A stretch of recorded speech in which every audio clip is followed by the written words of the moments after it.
Hello YouTube, welcome to my first video on my new channel. This one I'm going to be talking about the pros and cons, in my opinion, of the PlayStation Vita TV.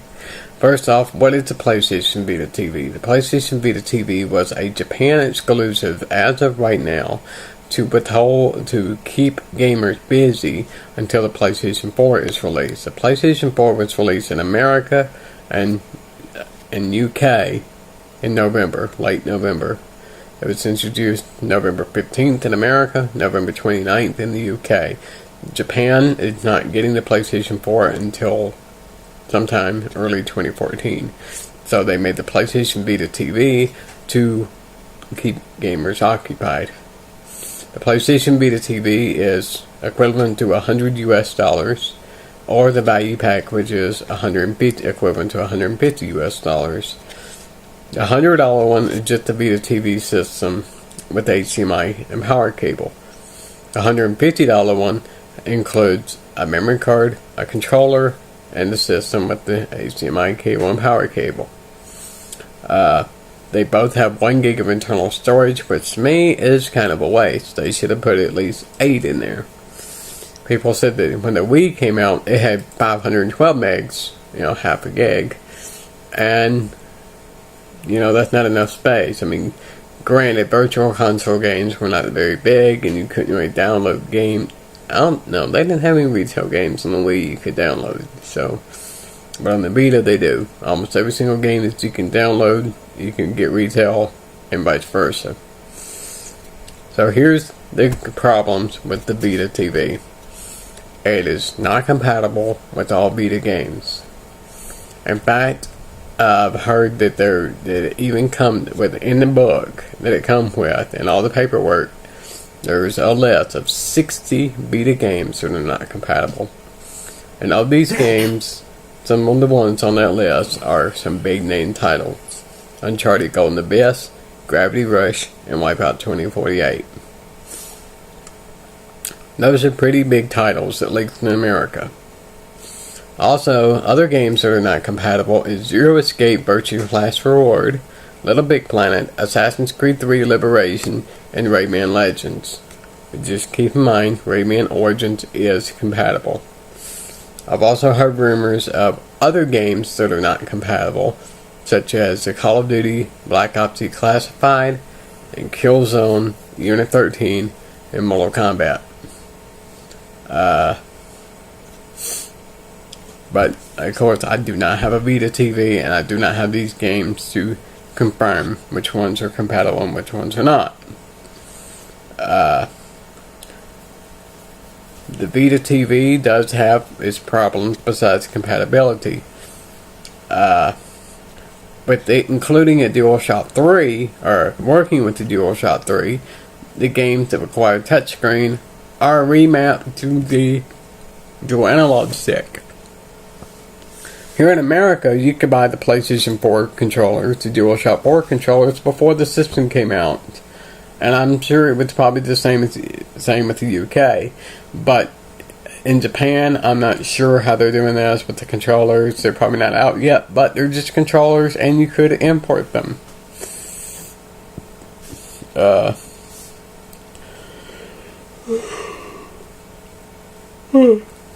yawned. So, I think what they should have done is, go ahead and release PlayStation 4 and DualShock 4 controllers, or at least make it compatible with the DualShock 4 controllers, and make it where some of these games that require the touchscreen, such as Wipeout, I don't think Wipeout really requires it. I think it just, makes use of it. To try to improve the compatibility, because some of these games, like I said with Uncharted and Gravity Rush, those are pretty big games. Little Big Planet, So, I just think that the PlayStation Vita TV could have done better with its compatibility. Use a PlayStation 4 controller, it might have helped that a little bit. But here's also another problem. At $150, getting the system with a memory card and a controller, you still gotta buy the games. If you import the PlayStation Vita TV, you cannot use it on any other account besides a Japanese account. So if you're in America and you don't already have your PlayStation 3 or Vita handheld on the Japanese account, you cannot use it with the Vita TV.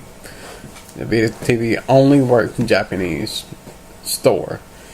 The language on the Vita TV is actually in English. You can make it in English, you can make it in Japanese, but it actually does have the English language on it, which to me is kind of interesting.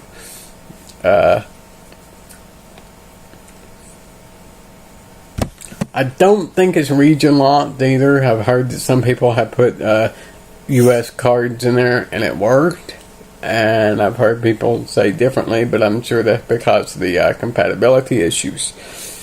But anyway, you can get a PlayStation Vita handheld itself for $199 with a 4 gig memory card and a game. To me, I think that's a better value. You can play it on the road, and you have 100% compatibility. You can use it on the American stores. Now, if you're in Japan, it's probably not that big of a deal because they're already using Japanese store. But I just think it's Sony's way to try to get more people into the Vita, because the Vita doesn't seem to be doing so well. Anyway, so that's all I got to say about that. But if anybody's watching any of my other videos from my other channel, you'll probably realize I have tried to get people to use an app called Feature Points. What Feature Points is an app that allows you to download games. I have a list of games here. All these up here are free. Every now and then they'll have a paid game.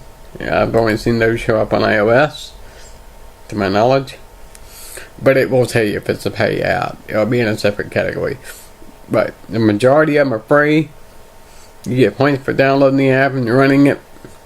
And I get points for you downloading and running it. What you have to do if you're on an iOS device, such as iPod Touch, iPhone, or iPad, you go to featurepoints.com on Safari browser and install it from there.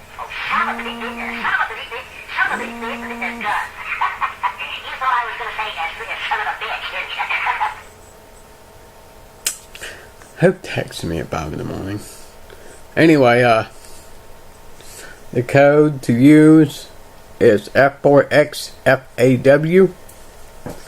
If you have an Android device, you will go to the Google Play Store and download Feature Points from there. If you can see in the reflection of my hand, I'm using a BlackBerry. You can download the app and you can get the rewards, but you cannot download the programs it recommends because it requires Google Play. What can you do with Feature Points? Easy. You get the points, you use your code, which is in the Earn More category. You'll have your own code there. You get that to your friends. But if you sign up, please use my code. That'll help me.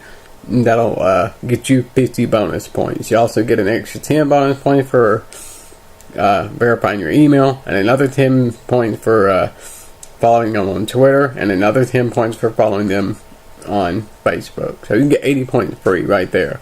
But you get 50 for using my code. Anyway, the rewards on Android is a few less rewards, but on the iPhone you can get tons of apps. Or iOS you can get tons of apps, but on Android you kind of see some of the rewards you can get.